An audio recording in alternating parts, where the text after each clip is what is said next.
Morty Saperstein. Wake up, wake up, wake up. All right, 49ers and Bears. Niners got to have it.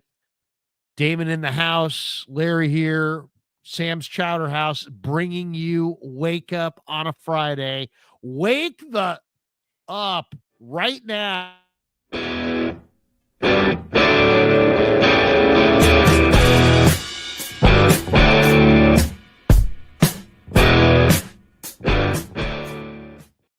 It is Friday, December 6th, my week-long endeavor to shake this cold that has been in my lungs and in my head.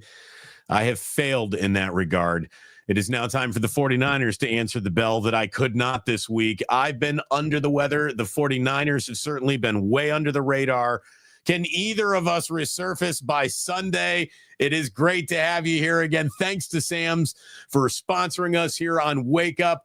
And I am in the usual location on a Friday. We got Levi's Larry from down in Santa Clara. And Larry, there's this, whatever you want to be, the fork in the road of the season is officially now here.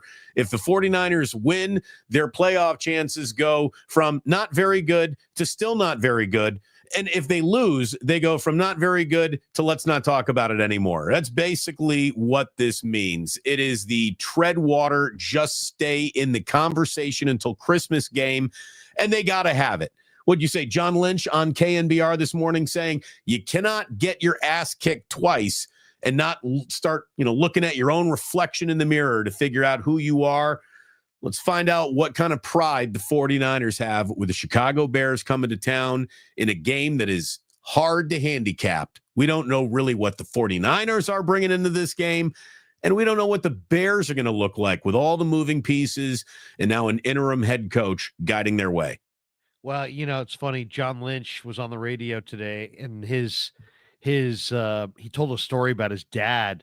He's like, when I wasn't playing to my standard, as in youth sports, my dad would come to me and say, have some pride, have some pride. And and he said it's kind of stuck with him. And, bottom line is he's like, we got to fight. He said, you can't get your ass kicked twice in a row and not respond. And that's kind of, if I have one question today for Kyle Shanahan at his presser later today, it might be that, just like, it's been a rough year. There's been lots. They're not excuses. It is. They've had a lot of tragedy. There's been a lot of disappointment. There's been a lot of injury. It's not an excuse, and it doesn't tell the whole story. They've also failed and regressed and been the worst situational football team I think I've ever seen. But it hasn't gone their way. But now they're at home, against a winnable team. They were the Super Bowl favorites at the beginning of the year. They're not mathematically out of it, shockingly. It's all there in front of them. Is their locker room going to rise up and fight and claw and finish strong, or are they going to meekly, go away and wither away and just be like, ugh, and get trounced at home by the Bears? I think this is a game that I thought the Bears might win, but I thought that was when the Niners would have been rolling, and this was kind of like a trap game, and I thought the Bears would have started slow and gotten better, and they have kind of started slow and gotten better. The Bears are a better team right now than the 49ers are coming into this game, so I'm so eager to see what the Niners have, and I really do want to ask Shanahan, does he think his team is going to fire and rally and fire a big effort down the stretch, or are they going out like lambs here? Well, and the truth is, Kyle, by definition, cannot have more chips sitting on his side of a poker table in a coaching matchup. He is literally coaching against a guy who will be the head coach of a football team in the NFL for the very first time on Sunday. Now, Thomas Brown, after talking with Courtney Cronin, has had an impressive rise. We still don't really know an awful lot about him. He's received two battlefield promotions in the war of the 2024 Chicago Bears season. He became offensive coordinator, and then he was named head coach after Eberflus was shown the door. So Thomas Brown, we don't really know what to expect. You can't talk about tendencies when you haven't seen him ever coach a game before. There's an idea that obviously he's going to want to run the ball, get Caleb Williams to use his playmakers and, all the obvious stuff. But what sort of bag of tricks will he pull out? He's been told by Chicago, with decent showing here, he's going to get an interview for the job. But the stories coming out of Chicago in the last 24 hours are basically like the stories you hear coming out of sports bar bathrooms where they let cocaine happen on the back of the toilet. Like in Chicago this morning. What? Here's how sports talk radio sounds this morning in Chicago, Larry. Are you ready? Yes. Yeah, I heard that Jeff Bezos is going to buy the Bears and he's going to buy a Super Bowl and everything's going to be fine. And we're going to have a new stadium and a new practice facility. And Jeff Bezos is going to trade it all for Shanahan. And then he's just going to spend $3 billion and we're going to win the Super Bowl. Chicago Bear cocaine all morning long in Chicago. Have you seen this rumor? Jeff Bezos is going to now buy the Bears and change everything. Well, he's got the money. He's got enough money, and who knows? Maybe that's a great thing for the Bears. You never know. I mean, the McCaskies they brought the 85 Bears, which is one of the most entertaining Super Bowl champions of all time, but they've also been a huge disappointment. And the NFL is a better league when the Raiders and the Bears and some of these iconic teams are better, and they're just down, and they've been down, and it's not good for football.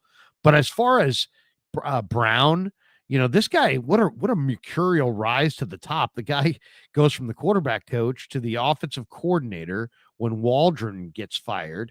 And then he's now the head coach after Eberflus goes down. But Damon, if you've looked at some of their numbers with Brown the last 3 weeks are really good in the red zone.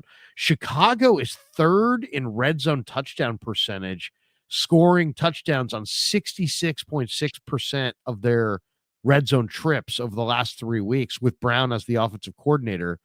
Or I should say they were 83% is what they've been in the last 3 weeks with Brown, I should say.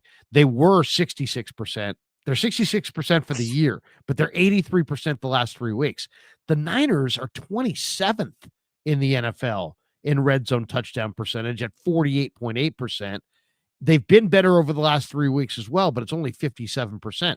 That could be it right there.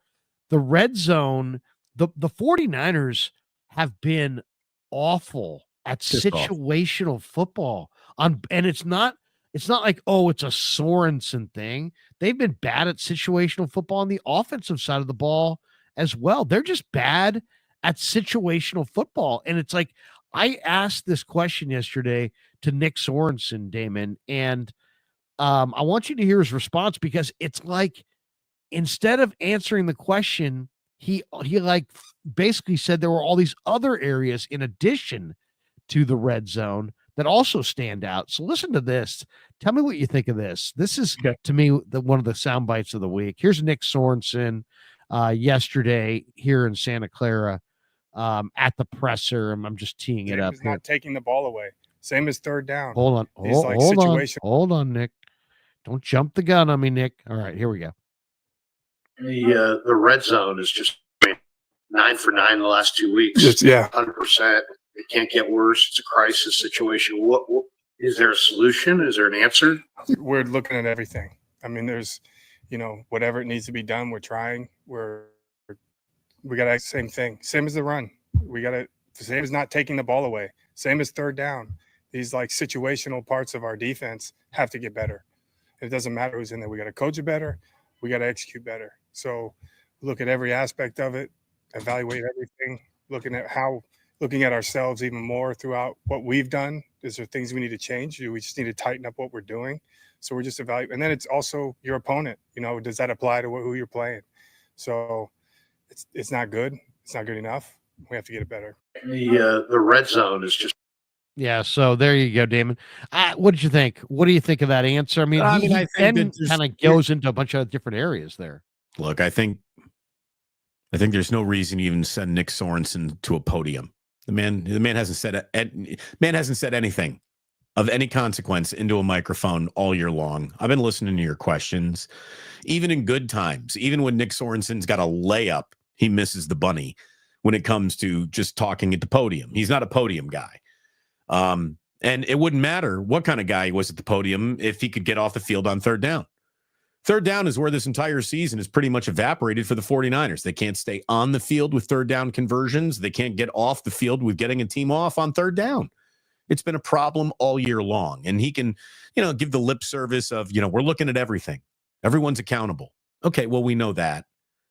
Your problem isn't that you're looking at everything and everyone's accountable. Your problem is that your pass rush has sucked all year. And that running on you on running on you on third and short is no problem at all.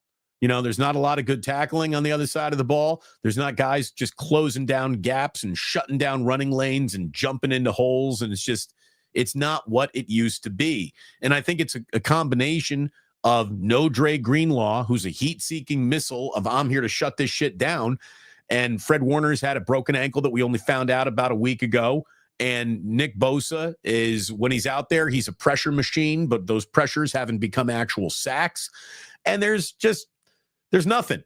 There's not a lot of oomph behind the 49ers defense anymore. They're a bend, don't break defense. And unfortunately, they've been breaking in the red zone way too often. Yeah, they're not a bend, but don't break. They're a break and break. I mean, right now, bend and break. Bend and break. Not bend, don't break. Bend and break. What they really are, to be completely honest about it, is they are a statistical aberration. How you can't be worse than 9 for 9 allowing touchdowns in the red zone. The last 2 weeks, they are no resistance. They should hold a sign that says no resistance and come out with that, because they were no resistance against Green Bay or Buffalo. 9 for 9. You're hoping that you shut down a team a lot in the red zone and they don't shut down a team ever. It doesn't get any worse. That's why I said it's a crisis, because it's like, you have to do something different. You have to, whatever you're doing, you got to do it different. If you're blitzing, don't blitz. If you don't blitz, maybe you ought to blitz. If you're going with, guys, and you have other options, maybe go with those other options. Larry, I think I hear your strategy. Opposite day. Yeah. To try something new. I don't know, but they are bad at situational football, and the Bears are good at situational football, especially recently. So that could get ugly. This game, what worries me about this game is that not that the Niners may lose, is that they may get their doors blown off at home to the Chicago Bears. Well, I would really hope it's not you got really your doors blown off. The Bears haven't been in the blowing your doors off business all year long, and it would be the wrong time for the 49ers to start playing lay down and die football, because there are fingers being pointed and there are some internal questions being asked. So I do think that, forget about competitive pride, professional pride, just wanting to keep your own position on this team and in this league are all going to come into play. I actually think the 49ers are going to give you a really good effort this weekend. I don't want to guarantee anything, but I'd be surprised if the Bears won this game. This is a game that Shanahan has to put together over a first day on the job head coach. It is against a rookie quarterback. There are avenues of you should be able to take advantage of that to the 49ers, but we've been looking for those avenues all year long, and we've identified them, and they haven't. So yeah, it could be another big letdown day. How do you win this game? That's what we're here to talk about today. How do the 49ers win this game? Do not be conservative with George Kittle. It is time to have George Kittle get 12 targets, force feed him. I don't care if he is, look, you're not throwing into double teams. But anytime it's George, a guy in some space, throw the ball to that space, let George go make a play over that guy. I think they got to just emphasize and overemphasize George Kittle all game long. And Isaac Guerendo, I don't know what you look like when you get a 20th carry in a football game, but there is an opportunity that you will get to show us that. This should be a big workload for a rookie who's got a lot to prove, who has been used sparingly throughout his rookie season, and it kind of falls on him by happenstance. You know, the two guys in front of you are hurt. So third man up, who we didn't see much of, you're now the starting running back of the San Francisco 49ers. Isaac Guerrero, surprise us. Surprise us. Ricky Pearsall, surprise us. Do something that helps this team move the ball, move the chains, stay on the field, score some points, win a game. We haven't seen you since Tampa, Ricky. Do something against a vulnerable Bears defense that is not going to be breathing down Brock Purdy's neck all game long. Brock will have a pocket to operate from, and he needs somebody to help him out. So, I mean, returning to basic shit, run the ball, throw to Kittle, the only guy who knows where the end zone is. That's how the Niners win this game. Making it stupid simple again. And that's how they go about winning this game. There's not a lot of razzle-dazzle. You shouldn't need to throw a lot of razzle-dazzle on the Bears. And I don't know how much razzle you got to dazzle anybody with, to be honest with you. So, well, you got to stop the backyard fight football. You got to stop the run. It starts with stopping the run. They can't stop the run. I mean, that's the bottom line. They can't stop the run. So if you can't stop the run, it's a long day at the office. Their run defense has been awful. So, I mean, it starts right there. If you're going to get a lot of DeAndre Swift. This Bears team is not great, but if you look at their season, I mean, they had Washington beat. They lose on the Hail Mary where you had the Bear defensive players celebrating while the play had already started. They lost to Green Bay on a blocked field goal. They lost in overtime in week 12 to Minnesota. They played very well in that football game. I watched that. They lost to Detroit on Thanksgiving in the game that got Eberflus fired because he couldn't call a timeout and get a field goal to, or anything. I mean, they touchdown, no. Field goal, no. Timeout, no. Game over, yes. Career over, yes. But anyway, they lost that one. They blew that one. So, I mean, that's it right there. I mean, there's 4 losses right there. This is a much better football team. And you know what? I think even though we're all very disappointed in the 49ers, I think the 49ers are definitely better than their record too. But you know what? You are what your record says you are, and we're going to find out who's got more left. Greg Papa was on this morning on the radio, and he made a good point. He says the Bears are playing better ball right now than the Niners, and it really is true. The Bears are playing better. They have a little bit more juice right now than the 49ers do. So we're going to have to see, how do the Niners come out of 2 long trips to the cold, Green Bay and Buffalo? Do they bounce back?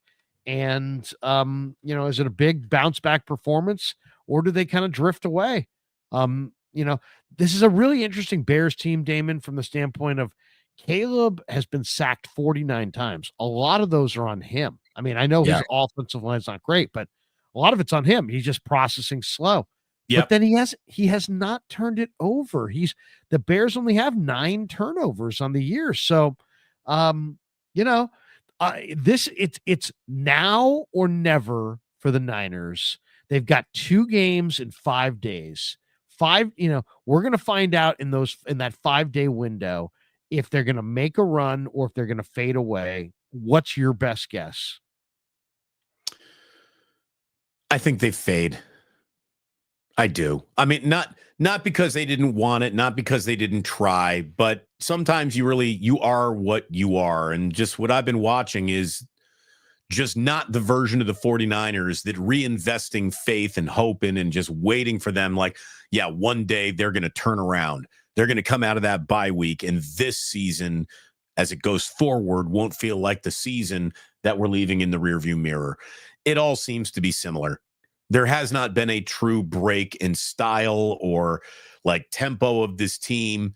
And I don't know if they've got the availability to turn it around. I mean, are you telling me Debo goes into the Fountain of Youth today and gives you a 150-yard, 10-catch performance with 40 yards and a touchdown on the ground too? Well, then, yeah, that sounds like the Niners are back to doing what the Niners do. And when the Niners do what the Niners do, good things can happen. But they're just not that team. I've been waiting. I've been waiting for the, here they are. It's my kids are constantly on Netflix watching. Is it cake? Is it cake? Is it cake? Is it Niners? I'm cutting everything. Is it Niners? Is it Niners? No, it's not Niners. It's just not Niners. And I'm not saying that it can't be and get back to being a better version of this football team with an off season between this year and next year. But this is going to take a massive reset. Look, you're down at Levi's and you were there yesterday. Can you tell me about some availability? Is Lenore back in this game? Is Trent Williams playing in this game? We don't know about Lenore. Lenore's playing. Trent Williams, we don't know. Bosa and Williams are still unknowns at this point. All right. Well, then I don't know what to think about the 49ers' chances of winning this game. Well, Jalen Moore played very, very well. It's Nick Bosa that I'm worried about. It's Nick Bosa that I'm worried about. It's not Jalen. Let me tell you what. You know what Jalen Moore is? Jalen Moore is the only dude on this team that I don't think about or worry about at all. Jalen Moore comes in and gets his job done whenever he's asked to, and he never plays. When's the last bad Jalen Moore game? I mean, I know he doesn't play very many to assemble good game, bad game resume, but Jalen Moore is fine at his job. He does a really good job at his job. So I'm not worried about him at all, to the point where I don't want to hear another word about well, the reason why George Kittle's not out on those routes is because he's got to go in there and block. Fucking let Jalen Moore pretend he's a tight end. Have him block. You can't coach up Mason Pline or Saubert or any other backup tight end on your team how to block. So go get the one guy who's a tackle in his spare time. I bet you he can block. It's just one position over. You're just standing to the left shoulder of the position you normally play. You're the backup tight end today, Jalen. Go get him, kid. I'm sure he'd do fine at it. Fuck, even throw him a pass. I bet you can't be much worse than Debo or Ayuk was catching a football this year. Get it done. I if you think this guy's going to be a little bit better than the other guy, go with that guy. I don't care if it's out of position. I mean, they've got a lot of different issues, but I will say this. I don't worry about Jalen Moore stepping in for Trent Williams. Jalen Moore last week, 5th highest grade PFF among all tackles in the NFL. He was real good. 11th highest among all offensive linemen. So he actually is really solid. And when you talk to him in the locker room, it's like he's a veteran, and he's a good prospect. He's got long arms. He's strong. He's got good feet. He knows the system. And Ben Barch played well. Ben Barch only allowed 1 pressure in 24 pass block snaps. So Barch and Moore played well. Barch was a tight end, was he? Did Barch play tight end in college? You don't know the Barch story? Oh, the Barch story is a phenomenal story, Damon. Barch went to a Division III school and was really wanted to play in the NFL, but was a Division III player and really had no hopes of making it to the NFL. And then basically he went and developed this concoction and drank it. And I'll tell you what it is. I wrote it down. It's crazy. It's a crazy concoction he had. But it was like Gatorade, peanut butter, cottage cheese, a ton of eggs, and he said he had to just plug his nose when he would eat it. It was so bad. Here it is. So a couple years ago, he was a Division III tight end, backup tight end, 3rd string at St. John's University in Minnesota. Okay. And his coaches said, you're never playing in the NFL. So he decides he's going to put some weight on his 6'6", 250-pound frame and start playing offensive line. So he starts eating this concoction. It was 7 scrambled eggs, a big tub of cottage cheese, quick grits, peanut butter, banana, and Gatorade. And then Barch then combined all the ingredients in a blender and choked down the protein shake. He says, I would just throw it all in and then plug my nose, Bart said. I don't understand why you wouldn't. So all of those things eaten on their own are fine. Why didn't he just eat it all on their own? Why did he try to whip them all together into some protein shake? The whole point is it goes in your body, right? So just eat it. Yeah, I mean, seriously, but it takes time, probably. It's a lot faster this way. He says, in the dark, I would gag sometimes. That's what you have to do sometimes. Anyway, he put on like 50 pounds and, he's a pretty good athlete at 300 plus pounds, and he played well at guard. And, Chris Forster told us that the Jacksonville offensive line coach really liked him, and they put him on the practice squad, and he kind of told Forster kind of informally, hey, this guy's perfect for your system. If you're in need of an offensive lineman, we got a pretty good one on our practice squad, trying to do right by his player. I don't know if he's doing right by the organization on doing in that move, to be honest, but Jaguars lost, Niners gain, and the Niners get Ben Barch last year. And if you really think about it, Damon, this is an interesting month to kind of monitor what the Niners do, acquisition wise. Why? Because this time last year they added, I think, Barch, and this time last year they also added Sam Aquinu. And a lot of times you can add guys late in the year that are just kind of floating around out there if you do your homework and you have a need and you see the vision.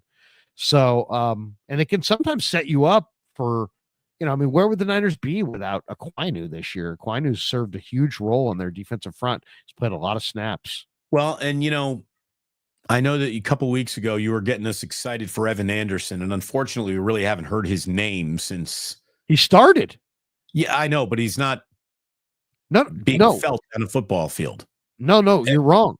Evan Anderson, Damon, had the second highest grade, PFF grade of any Niner on either side of the football. Well, that's super duper, and I'm going to tell you that your Pro Football Focus grades impressed me this much. Okay, I had my own two eyes, and I just saw that middle get pushed, opened like two big barn doors, and everything that the Bills wanted to run right up the middle of the gut, they did all day long. So take your Pro Football Focus grade and go throw a party with it. I don't give a shit. And everyone in the middle of this defensive line has nothing to be proud of. Nothing to say. Pro Football Focus over your eyes. Sorry. Okay, well, you go right ahead because they're right and they're wrong and I'm right. They got the 49ers could not have played worse as a defensive line in Buffalo. Yeah, but it wasn't Evan Anderson. Evan Anderson graded out really highly, and if you watch the All-22, you'd see it. Super. Nothing's happening. Congratulations on his solo excellent performance. It didn't affect the game at all. Now, I'm not expecting him to do very much. He's a rookie thrown into a situation, but you're blaming the wrong guy. That's what I'm saying. Do more. Somebody needs to do more. It's got to be somebody. I don't know. I don't care who it is. Leonard Floyd, Evan Anderson. I don't care if it's Kyle Anderson of the Golden State Warriors at this point. Somebody needs to make a play, strip sack the quarterback, make a game-altering play because the collective effort of everyone together has graded out as Pro Football Focus. This shit ain't good no more. It's not. I don't even know what that even means. Done being a good football team up front. They haven't really been all year, even when Nick Bosa's out there putting up very impressive Pro Football Focus letter grades. His in-game creating impact letter grade is usually incomplete. Again, pressures are super duper.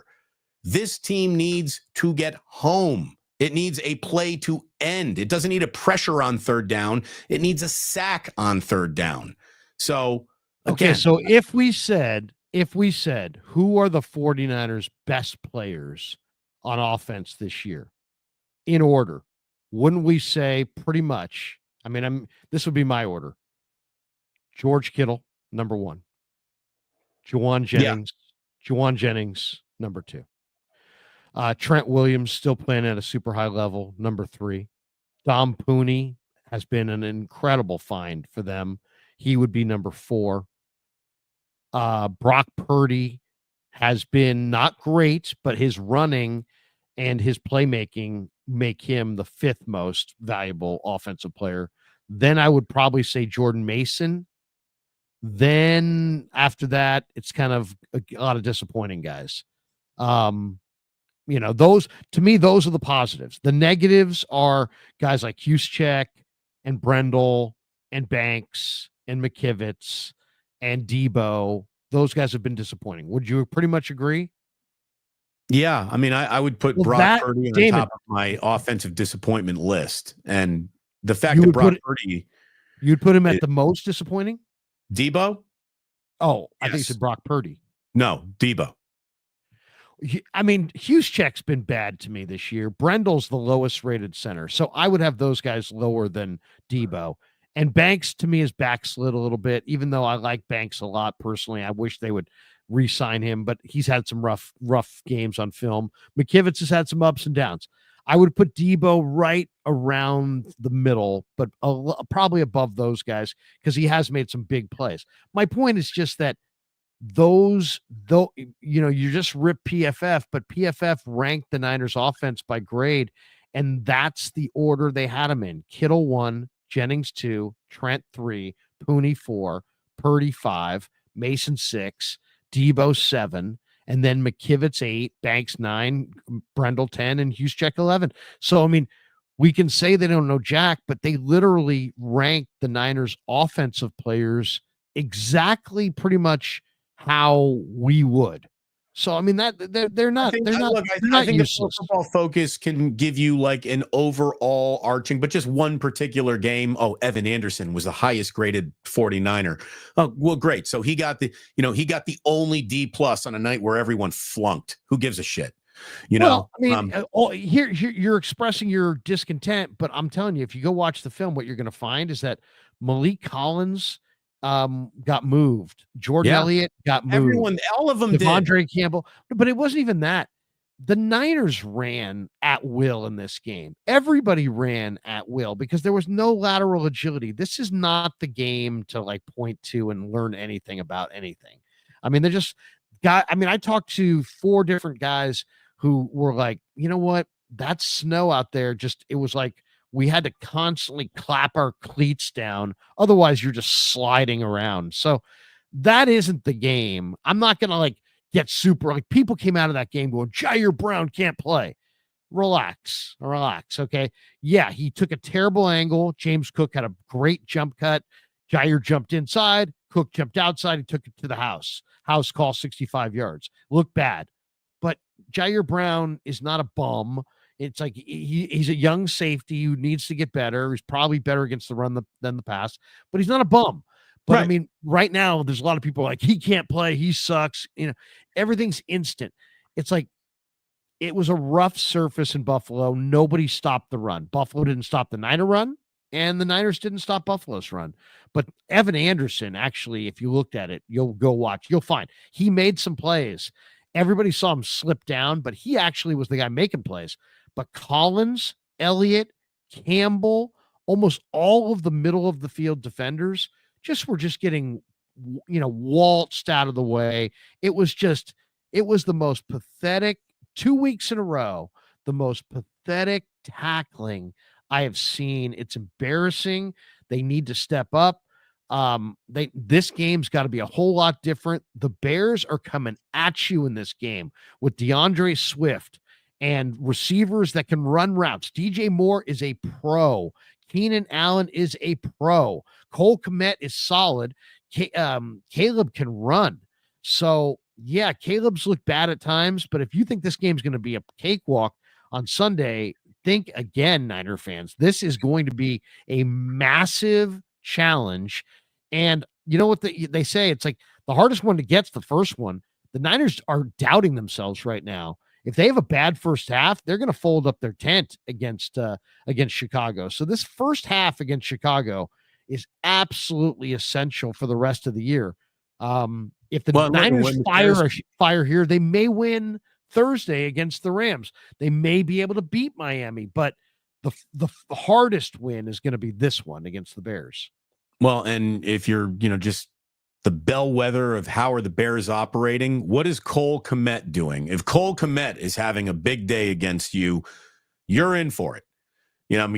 Cole Kmet has a good game once every 5 weeks. He really and like that'll be the game in the last 5 weeks that the Bears won. I mean, that's like Cole Kmet is a bellwether. How are the Bears operating today type of player. So look at him. How involved is he? And again, I think the 49ers tight end, if you don't see early and often targets to George Kittle, if George isn't getting loose in the first half, why is Kyle waiting to get him loose in the second? He's got another one of those I can't run my best player open afternoons. He's going to have a better day than that. Shanahan needs to have a better day than Thomas Brown, who will be coaching his first ever game as a head coach. And Shanahan should have that better day. This is a game the Niners should win. But I don't trust them anymore. I don't. I'm not down on Shanahan as a coach of an organization. I'm not down on Brock Purdy as the quarterback you go forward with, but I'm down on believing this season is going to turn into anything like we hoped it might when the season began and optimism was everywhere.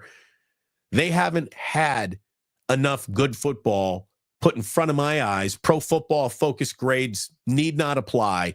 These old man eyes on my head have been screaming at me, yeah, it just ain't their year. All year long. So I don't think it's going to turn around now, but hopefully they beat the Bears. And even if they beat the Bears, I still don't think they're going to be a playoff team. But let's see. I certainly am not going to think you're a playoff team if you don't beat the Chicago Bears. And if you don't beat the Chicago Bears, the amount of 49er anxiety that is going to roll through the next week is going to be an amount of 49er anxiety that this franchise has not dealt with in years. So, mind you, in what way?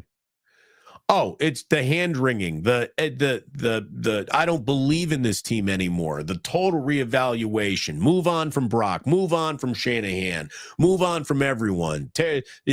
What do you need? Do you need to tweak an offseason, or do you need to do a tear down and rebuild? And I don't like the cap situation. And everyone got old overnight. And it'll be nothing but a list of shit that we don't like.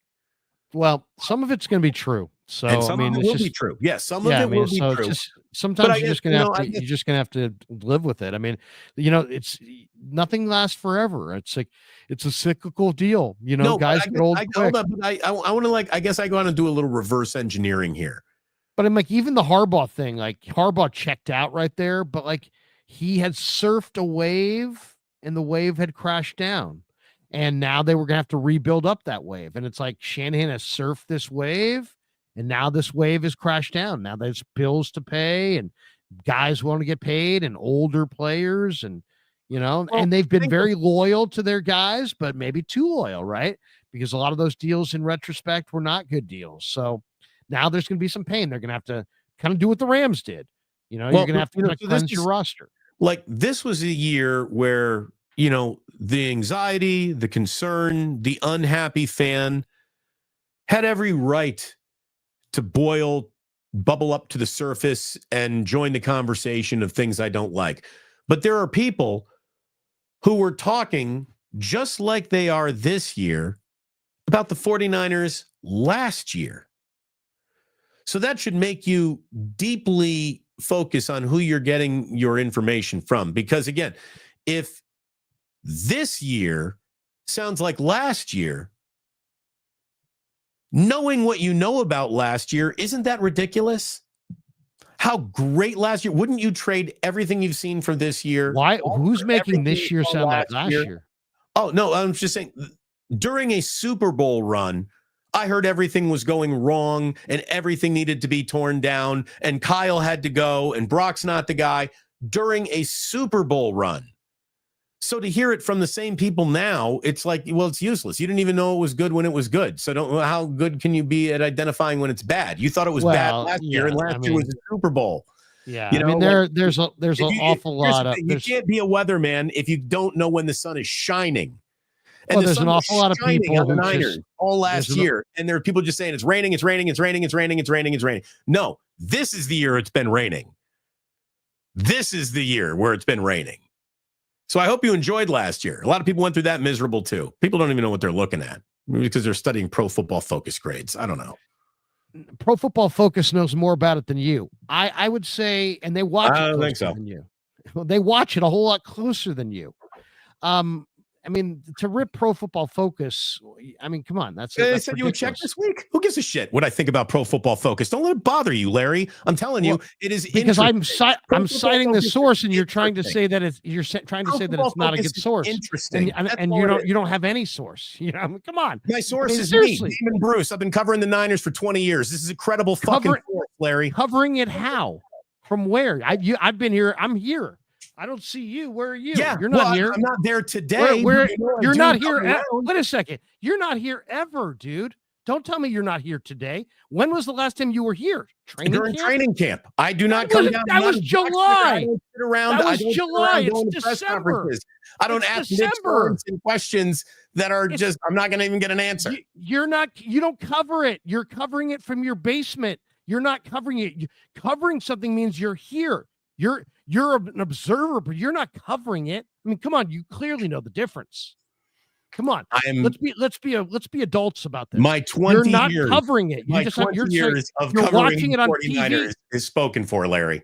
I'm just saying. What are you trying to? Are you trying to strip me of my credibility? Do you think you'd be doing a better show with Ryan Hensley today? Would you like to go do that? I'm just saying. I quoted a source. You're crapping on the source, like Pro Football Focus. I'm just saying that Evan Anderson is not having this awesome, emergence and rookie year that we're hoping. Wrong. Him and Sam Aquinu are not changing the arc of the year. And they're rookies. One defensive tackle. One defensive tackle is not going to change the year. And now you're taking drive-bys on other guys. Let's just not talk about other people. Let's just do a show. How about we don't have to talk about Ryan Hensley or anybody else or Grant or anybody else. How about we just do a show? Just talk about the show. But don't tell me that Pro Football Focus knows nothing when I just cited that source, and you're not here. You haven't been here since July, and you're telling me you're covering it and you know it better than these guys that watch the All 22 and roll it back and forth and put out grades and their grades have decimals to it. Some of they're putting it. Come on, you got to give them theirs. I mean, come on. Statistics are like lampposts for drunk people. Sometimes you're just leaning on them. Sometimes they provide illumination.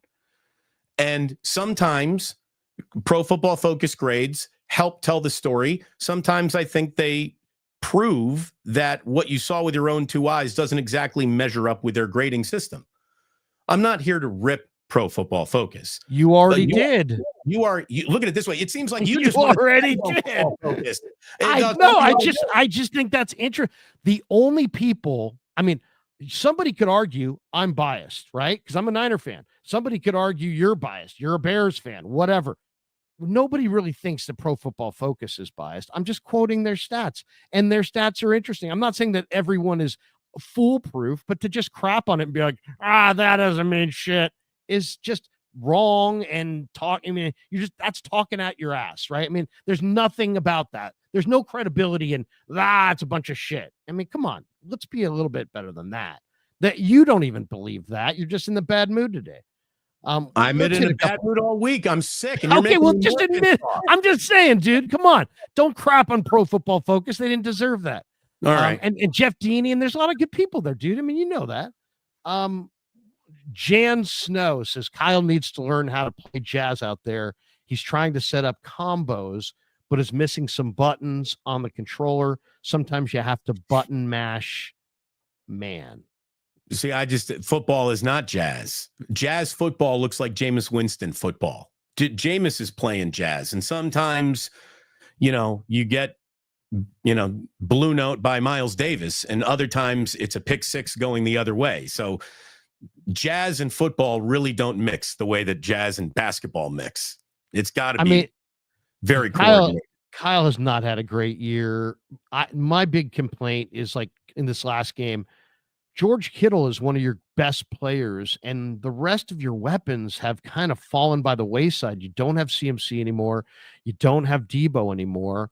You don't have Mason now anymore. I mean, Kittle should have seen the ball a lot more. Now, I don't think you were beating Buffalo in Buffalo. I don't think you were beating Green Bay in Green Bay. But, man, Kittle has got to be – I mean, just looking at the weapons, I mean, Kittle – has got to be the guy they go to first and foremost. He's almost got to find another blocker, get him in the pattern, throw him the ball. I mean, he's way underutilized. He's having a great year, and they need him. So, I mean, I think he said he ran 6 or 7 routes. I mean, 6 or 7 routes. Come on, they have to use George more. Well, that's as close to George Kittle getting pissed off publicly as he gets, right? I mean, that is George saying something's wrong.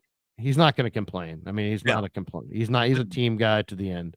But that is absolutely him. That is absolutely him saying something here is wrong. I need the ball. I'm not going to come out and say, Kyle, get me the fucking ball. But when he's like, yeah, I don't know why I'm not involved. Like, that is George Kittle complaining publicly. So listen to that, Kyle. He's right.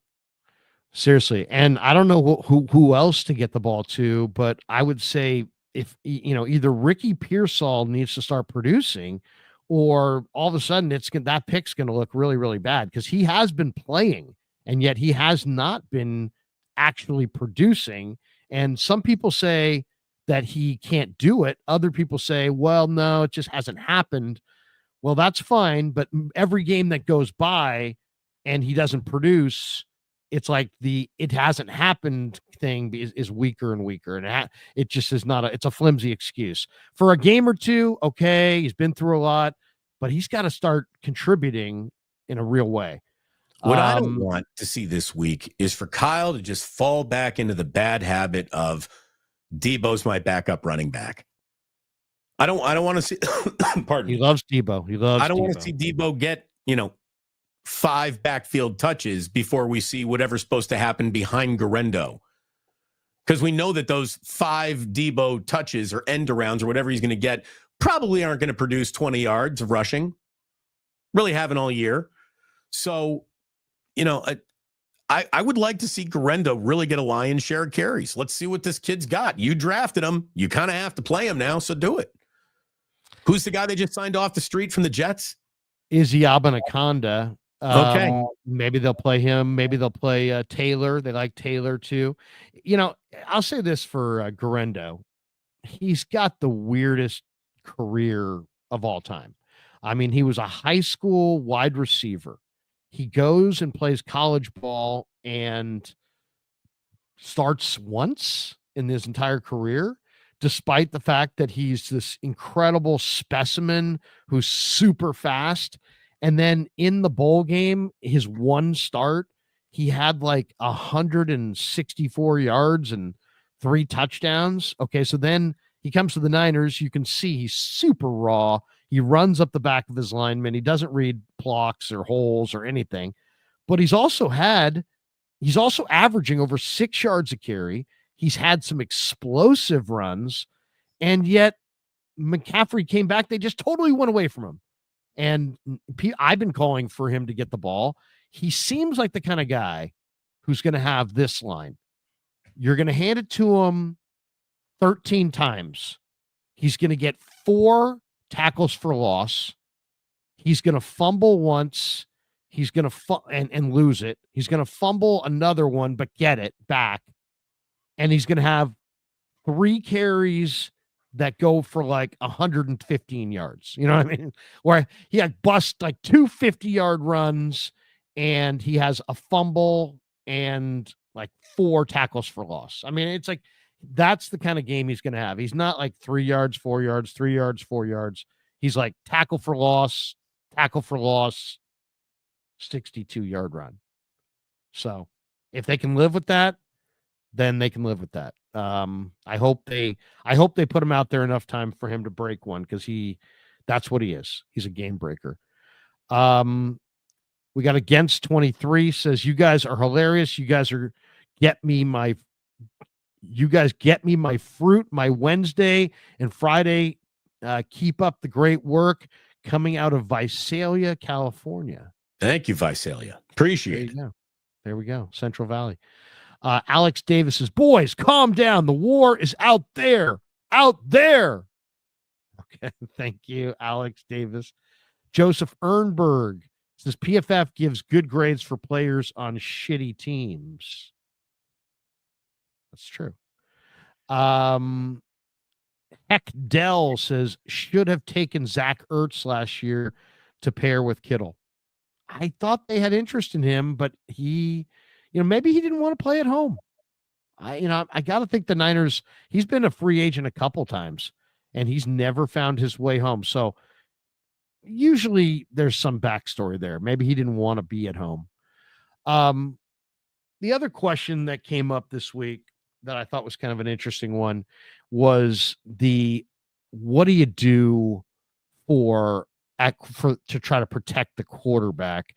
Azeez Al-Shaair had the huge hit on Trevor Lawrence, and a lot of people it was kind of odd the way, first of all, there was so much negativity immediately after, and the way that the thing erupted into an on-field brawl with the Jaguars and Texans, you knew that was going to be a big suspension. And sure enough, it was very severe. It was a 3-game suspension. Instead of just owning it, Azeez pushed back, D'Amico pushed back.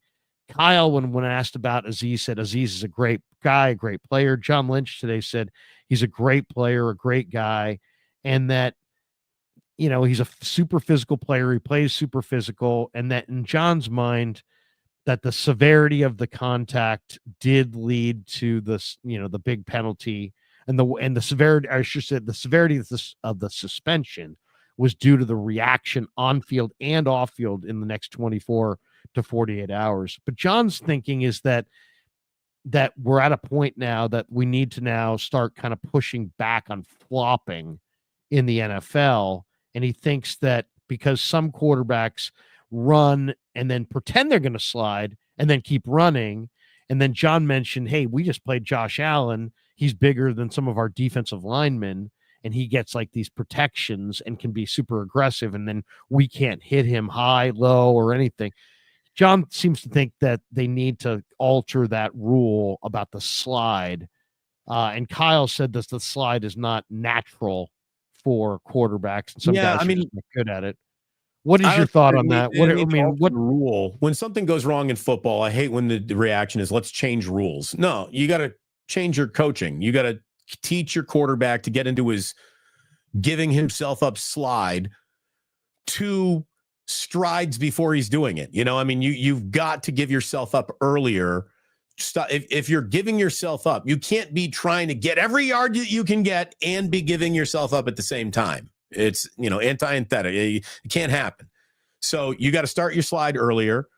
I will also say this, as I've been in bed all week long trying to get over this freaking cold that I've got, doom scrolling, just watching too many videos on my phone. One of the more interesting videos that came up right after the Trevor Lawrence injury and the Al-Shaair suspension was a compilation of hits on Cam Newton throughout Cam Newton's career. Cam Newton took that Trevor Lawrence hit every other week that he was a player. And not only did he never get really concussed once, just shows you what a kind of a badass Cam Newton was. The player that hit him so many times, so much worse than Azeez Al-Shaair hit Trevor Lawrence, was never suspended, was never disciplined, never started the on-field brawl that happened. So this Trevor Lawrence situation feels like it's being officiated much differently than just about every Cam Newton situation that was similar, if not worse.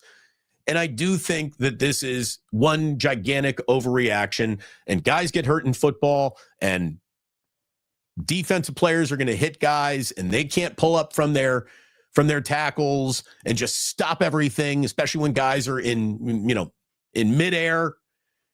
And I think that the 3-game suspension for Al-Shaair is overreactive and ridiculous. If you wanted to give him 1 game to prove your point, fine. But I didn't think that it was an extra malicious hit. It just was bad timing, and it all went into the sauce in the wrong way, and bad things happened. Had Trevor Lawrence, Larry, just bounced right up, dusted himself out, and given the old first down, there would be no suspension. Had Trevor Lawrence not been hurt, there would have been 0 suspension. Yeah, the fact is his arms kind of hung in the air there. His fingers he had the what do they call it? The fencing posture when you get knocked out. And I think it's called the fencing posture, where you just kind of freeze up, and you see that on guys when they lose consciousness. And Lawrence had that. Yeah, it's scary. The thing about this though, this isn't about I mean, the hit was the hit, whatever. I mean, I know Aziz is not dirty, but it was, and I understand it was very violent, and because Lawrence was so obviously knocked out, um, and the reaction, the brawl, you knew it was going to be a big suspension, and it was. But that to me is not, that's secondary. To me, it's more like, I don't know about this rule anymore where the quarterback slide, because I mean, think about it. You're now then asking the quarterback to kind of give himself up in a way that puts him in real harm's way. You puts his face and his neck and his shoulders. He's sliding and momentum going. And if you're going to let guys, bring it to him, to the head and shoulder there, the combination of the force and the slide and the hit is just going to create these ugly hits. And it's, I don't know, it just, it puts, it's like if the defender plays the game by the rule, then it's fine. But for it's like the quarterbacks are getting destroyed. Like, I don't know how many hits a quarterback can really take like that, period, in his life. Like, remember the Trent Green hit by Robert Geathers? It was kind of the same thing. He slid down, and Geathers, who's like a 290-pound defensive lineman, went in there with the shoulder, and just Trent Green just bounced off the surface, and it was like he got hit by a bus. Yeah, I don't think he ever played again. I don't think he really played competitively after that. So it's not really the player-to-player hit that does the damage. It's when the player that is getting hit and their helmet bounces off the back of the AstroTurf. That's where Tua's lost consciousness 2 or 3 times. It's not the hit, it's his head bouncing off the ground. And that's what got Lawrence. And I guess Cam Newton was enough of a badass to where that didn't really happen to him. It's pretty impressive. That Cam Newton didn't get hurt more often than he did. The way that he got, there could have been a flag on every single hit of almost Cam Newton's career. I mean, that's how different the game was officiated just in the handful of seasons ago that he was playing than it is right now. Here's the deal. There's no such thing as I get to get out of this play without getting hurt. Not on a football field. So either give yourself up and do so 3 yards, and that's, you're giving yourself up. You're not trying to get that first down. And protect yourself at all times. It's like any fighter going into the ring. Even when you hear that ding, it doesn't mean just walk back to your corner, because this other guy could still hit you. So protect yourself at all times. But there are enough protections for quarterbacks already baked into this rule book. I don't think I need more. One of the other big topics that came up this morning was Kyle Shanahan, and Murph, as only Murph can do, joked. He's like, well, and that's if you don't trade Kyle, to the Bears because of the Florio. I think was it Florio that started the rumor, or was it somebody else? But Florio was one of the big name guys who put it out there this week, and it was too salacious to not at least, talk about it or gravitate towards it. Almost everybody I heard at some point threw in their 2 cents on Shanahan, the idea of trading a head coach and this and that. But Lynch, of course, said he thinks the Kyle talk is comical. He said, we have an excellent head coach. Our focus is solely on the Bears.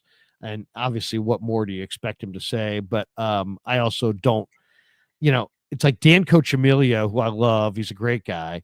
But he brought it up on our post game after either the last game or the game before. And I crapped all over it, I mean, because I just said, Dan, they're not going to trade Kyle Shanahan. And then, then out of nowhere, Florio, not hearing Dan Coachemilio, but Florio went with that same thing, and all these people were like, you owe Dan an apology. And I'm like, no, I didn't get mad at Dan, but I was like, Dan, it's preposterous. They're not going to do it. It's like so low percentage. And then I let myself even ask a question to a Bears person this week who I had a few of them on, about like, how would the Bears feel about trading for Kyle Shanahan? And it's just because it's such a, it's a down year. All these injuries are making it so there's hardly anything to talk about. The team's so depressing at this point that something as juicy as maybe trading a head coach is almost too hard to resist. So for those who are like, oh, you're tabloid, I apologize, because you know what? That is a little tabloid for me. And that's not the way I like to cover it. But I'm glad that Lynch came out and said something, because there was an awful lot of speculation. The drum beat was getting louder and louder and louder. And hopefully that puts to bed all the crazy talk of trading Kyle, or even parting ways with Kyle. There's a large contingent of people, and I see it, you see it, they're in the comments. The one thing about YouTube is you get tons of comments. There's a lot of comments about fire Kyle in every stream that we do. And we could go back in this one and there'd be a bunch of people. It's Kyle. Come on, it's Kyle. And I don't think Kyle's having a very good year. He's not getting the ball to Kittle. They're not good at situational football. I don't think he hired the right defensive coordinator. I don't think he hired the right special teams coordinator. I don't think he's doled out the touches to his weapons the way I would have. I don't think he's having a particularly great year, but I wouldn't get rid of him. I think he's like probably one of the best assets the organization has. I think he's probably a top 5 or 6 NFL head coach. So I'm glad Lynch put that down, because now maybe we'll stop hearing Niner fans with such regularity saying dump Kyle. They were in the Super Bowl last year. We're all disappointed. But in reality, if you back away from this season, what do you see? Kansas City's great. Why? Great interior offensive line. Detroit's great. Why? Best offensive line in football. Buffalo's great. Why? Josh Allen's the least sacked quarterback in football. Philadelphia's resurgent. Why? Their offensive line is dominating teams in the fourth quarter. Almost all of the best teams in football, it's the offensive line, and the Niner line doesn't match up. They got to build it up. Yes. Yeah. Correct. Yeah. There are a lot of bad teams who sometimes stumble into a good year. What I think we have here is the opposite. I think we got a good team that stumbled into a bad year, and trying to use this year to reach the X marks the spot of Kyle Shanahan. Like, everything that happens this year is what really matters. This is the truth of Kyle Shanahan. And the Super Bowls and the NFC title games, those were the lies. That was the luck. That was the dumb, stupid, just Cosmos made it all happen for you. No, I don't think so. I think when things are operational, built good, and functioning, and the team isn't over-injured, Kyle's got as much of a shot to put a really good product on the field that's going to have more positive outcomes than negative outcomes. So I wouldn't be moving on from him. We've been saying this for multiple years now. There are people who literally all they want to do is relitigate Kyle after every play, much less every game. And Purdy. And Purdy, and it's got to stop. And they're good teams can have off years. And that's what I think this is for the 49ers. And there are enough off things about this year to where some internal reevaluation absolutely needs to be done. This is not a run it back situation. Last year, they might have lied to themselves a little bit, just saying, yeah, just run it back. It's a run it back situation. Like you lost Azeez Al-Shaair in this game for all next year. So there is no running it back even available, or excuse me, Dre Greenlaw. You without him, you ain't the same. So you better conduct business accordingly. The Niners didn't. They did not conduct business accordingly. They didn't replace a player. They just thought, we'll get him back and we can kind of spackle it until he gets back. No, that has not happened. And because of that, one injury over here now feels like twice the injury over there, because the other guy who was so good at what he did, he hasn't been here all year now. And these little things compound and go on. And it's funny. You listen to football teams and coaches, and they'll talk about the importance of snaps and reps and practice, and how all valuable it is. All of it, every little bit of it is, right up until it's a training camp holdout or hold in, and then they just try to blow it off. Like, then it doesn't matter. Like, then it does. No, that matters too. So I think the number one lesson the 49ers take away from this year and start applying towards next year is stop doing business at the speed of molasses for players you do want to re-sign and will bring back. Get them in, get them practiced, get them done. And I hope that that is the first step in a new normal for the 49ers as they try to return to normal next year, because this year has been abnormal all year long. And we thought maybe in the bye week it'll start feeling normal, or there will be enough pressure and loss for the team to just say, all right, that's enough. We're going to break our chains and show everybody who we are again. That has not happened. So I don't think it's going to happen. I think the 49ers need to just get out of this football season. And when you said get it done, you're talking about Brock, right? So here's the deal on that. If you said to me, what do you pay Brock? Okay, it's like, what do I want to pay Brock? Or what is Brock, is what's Brock due on the open market? On the open market, some would argue that he's due the highest, and that would be $60 million or more. I think that's a little too high.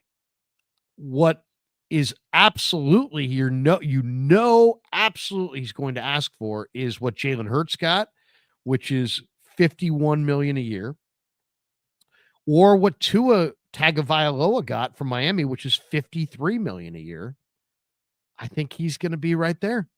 And I think that's probably, if you said to me, where do you think he belongs? I don't think he's a Hall of Fame quarterback. I don't think he's a superstar, but I think he's a very good quarterback who's between like 6 and 12.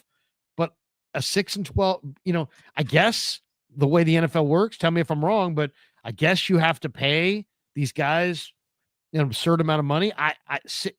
Does a quarterback who sits between 6 and 12, is he worth Tua money? Well, Tua's in there. Yeah. I mean, Jalen Hurts, I think, is a good comp for Brock. And so I think you're going to have to pay him $50 million. Now, according to the reports, the Niners are prepared to pay that money.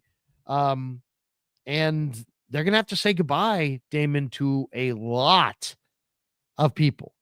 Aaron Banks, Mooney Ward, Jake Brendel, Javon Hargrave, Deebo Samuel, maybe Dre Greenlaw. And by the way, it's so funny because all these people are like, well, if the Niners lose Sunday, they should just not bring Greenlaw back.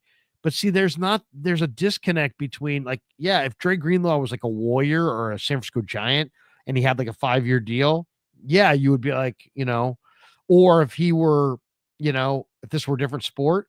But everybody the teams that are evaluating him want to see him out there at the end of this year because he's a free agent this offseason. So even though I'd love to see them pack him away and get him signed and, let him play next year, let him rest more, he wants to get out there so he can show people what he's got so he can get some teams bidding for him. Yeah, no, he's coming back. Football doesn't come with load management. Yeah, there's no load management. There's no shutting the guy down. See you next year. But they're going to have to say goodbye to a lot of these guys at the end of the year, no matter what. So I've been thinking about he might be one of them. So for Brock, the $60 million a year payday, that was if you won that Lombardi trophy last year. Had you beat the Kansas City Chiefs, yeah, that's where we are. But we're not there.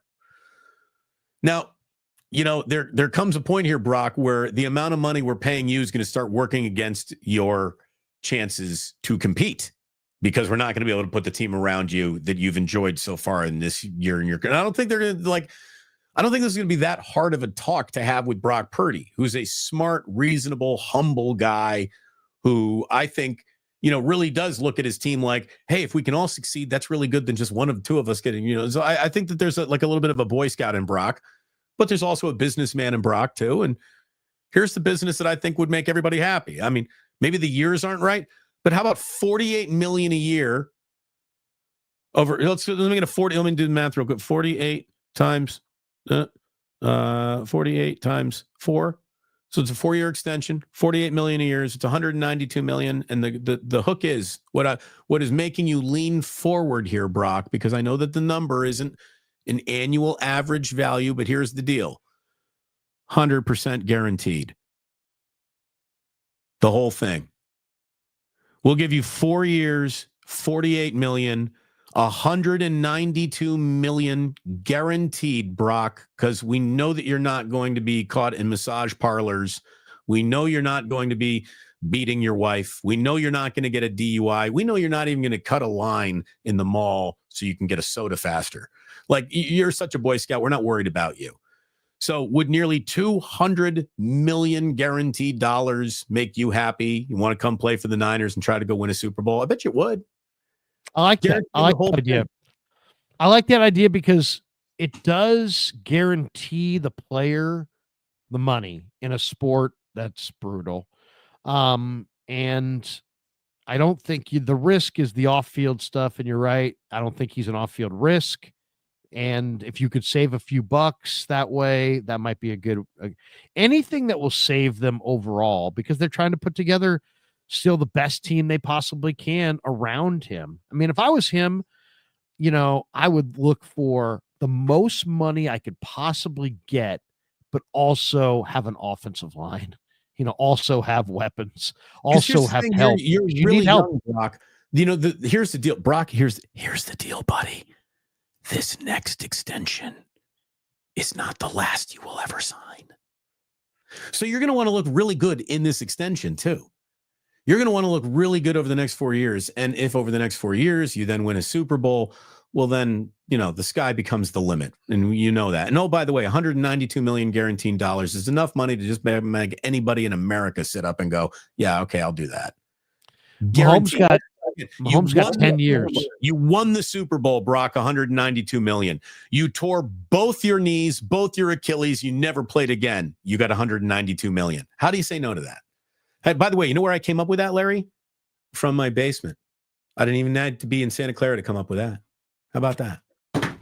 But you will have to be in Santa Clara to watch practice today. Here we go. We got this one from Ricardo Rodriguez. I ain't here to cover practice. Yeah, clearly.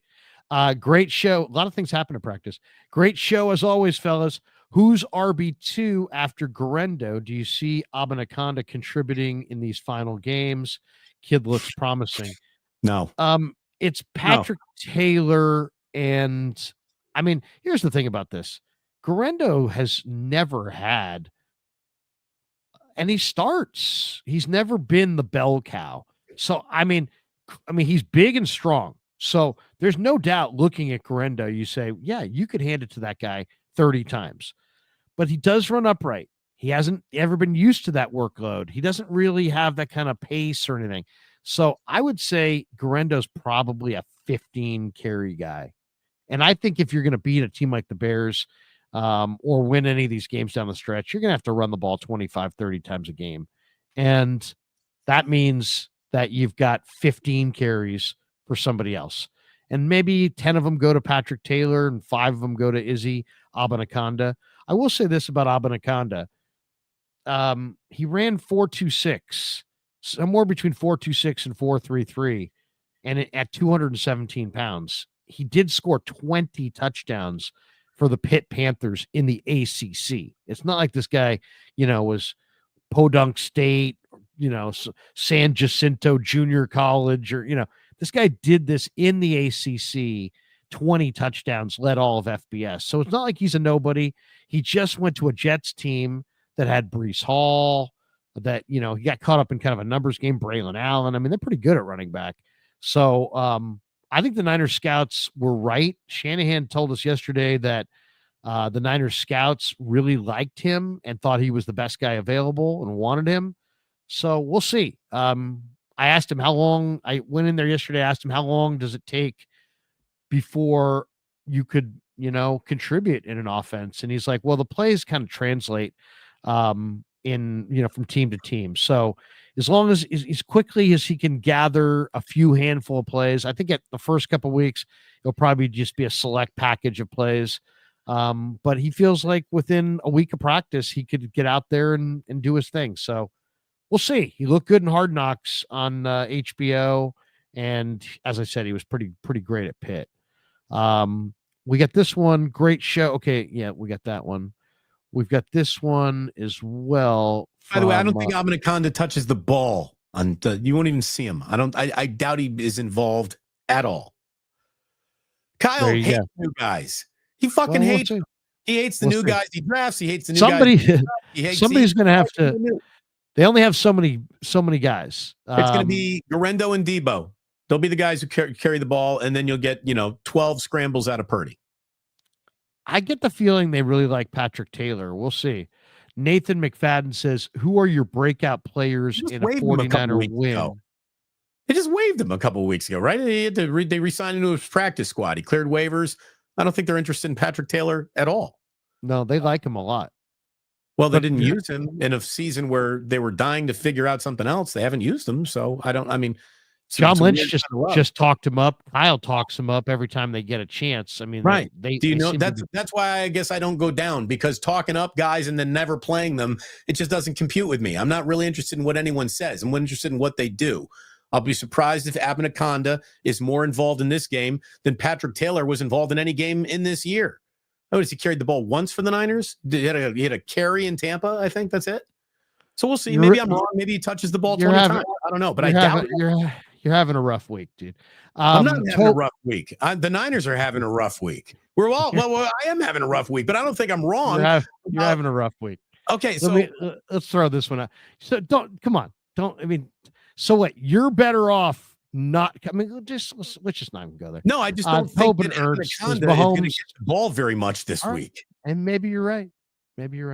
Tobin Ernst says Mahomes turning the NFL into the NBA in many ways.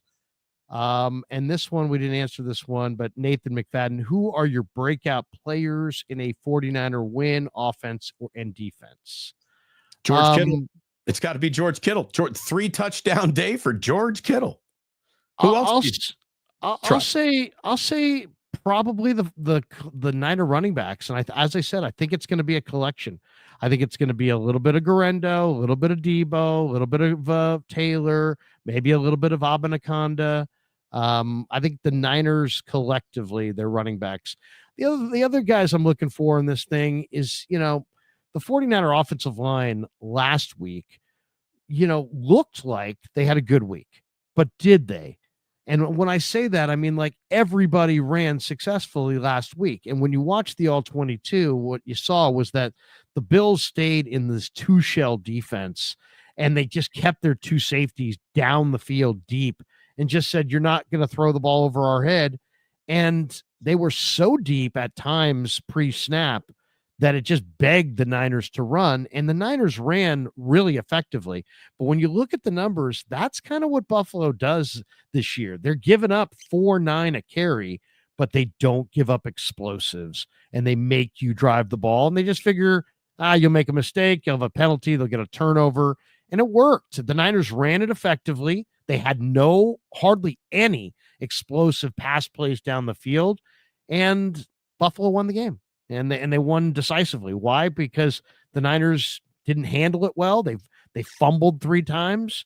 Buffalo handled Buffalo better than the Niners. But as far as breakout on defense, I'm gonna say Demo Lenore. This is another game. Run the ball, stop the run. The Bears are going to try to bring DeAndre Swift. The Bears are an old school team that would love to run the hell out of Swift at the Niners and take the load off of the rookie. So I think you're going to see tons of Swift. And I think it's going to be up on Lenore, who plays in the box as a nickel defender, to make a number of tackles. So I'll say Demo Lenore is the breakout guy on defense. I know we talked to him yesterday, and he said that he is super, super eager to be back on the field. He missed this last game, and it just killed him. So he's refreshed and looking for blood. So I think he's freshly paid and will have a big performance. Hope so. I mean, 49ers are going to have to win a turnover battle. They're going to have George Kittle, their best player, involved. They're going to have to get something out of their backfield. So, yeah, Yamdor Lenore, do something. Do something. Malik Mustafa, is still, I think that guy leads the 49ers in flashing this year. So hopefully he can flash a few more times in this game too. They need him. All right. That's probably going to do it for us tonight or today. I've got practice coming up here in a little bit. Well, we get this one also from Joey Nichols. Jair Brown needs to show up and play a hell of a lot better than he has been, or they need to sit him and put someone else in.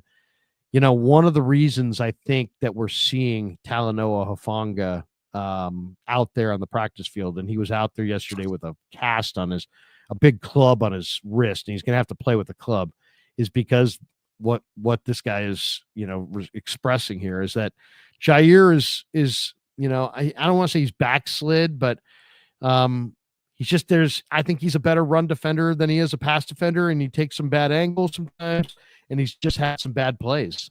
He's a young player who's played a lot. I don't know that he's earned all that run, but they're pretty thin and they've needed him. And I think they're just really eager to get.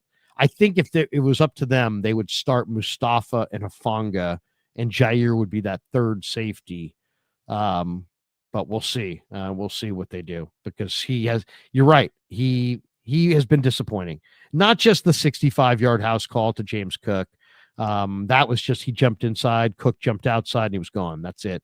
But just, there's been a number of times where he's taken weird angles, or the coverage hasn't been there. He's not closing the space. He doesn't look really natural as a coverage defender. So I don't know if that means he has to play on a different team because he's got to play in the box or what, because it just doesn't seem like him and Mustafa are a good fit. I don't know that Hufanga is either. So we're going to have to see. Is there any way to just convince them, like, so what we want you to get, man, is the Ben Barch disgusting milkshake. And we want you to put on 50 pounds and come back as a linebacker next year. That sounds crazy, but you know what? The NFL is getting smaller and smaller and smaller at linebacker. The linebackers they used to be all 250 and neck rolls and 260. Now an NFL linebacker, 220, 225, 230. Well, you got to run, man. If you cannot cover, if you cannot defend the pass as a linebacker, you can't be on the field anymore. I mean, that's just where it is. Yeah. No, it's a coverage game. Let's get some love here for Sam's Chowder House. Have you shown the video yet? No, here we go. Shown the video yet today. Let's hit him with the video. Show him how beautiful it is down in Half Moon Bay. Look at that right there. When there's no clouds in the sky, it's just freaking perfect out there. Get yourself to Sam's. There she is. If we're not giving that lobster roll to Kittle on Monday, Larry, I don't know if the 49ers have won this game. Cipino, paella, get it all down at Sam's Chowder House. Seafood, the ultimate kiss between the land and the sea, right down there in Half Moon Bay. We thank Sam's, as always, for sponsoring Wake Up. They are the best. I could have used a little Manhattan clam chowder for me. I don't need any cream while I'm all phlegmy. A little Manhattan clam chowder would have done pretty good for me this week. There's no better smelling restaurant than Sam's Chowder House. And if you can get there on like a spring, fall, or summer day, now obviously we're in winter right now, it's still great. It's still a great spot because they got the heat lamps and you can sit out on the patio, even in the winter. But man, when you get that warm air off the water, and you got the fire coming in, they're pot, you can see the oysters and the mussels and the cipino and the fire and the smell of the fire, the seafood, they're cracking beers, the beach is right there. You're literally, I mean, I don't know if you guys can tell, but you're literally like 35 yards from the water. I mean, it's an awesome spot. The smell of the surf and the seafood and the fire and the drink. I mean, it's awesome. I mean, if you go into that place and you're just sitting there and you're like, ooh, it's very, very good. Very good. Clarsard says no soup, no oysters for Sorensen. All right. Yeah. Well, not until they stop the run. Then Sorensen can have some oysters at that point. You get for every time you get off the field on third down, you get an oyster. Will he get a half dozen oysters on Monday? How about this? How about a whole order of oysters Rockefeller for every time in the red zone that the Bears don't score a touchdown? Because 9 for 9 the last two.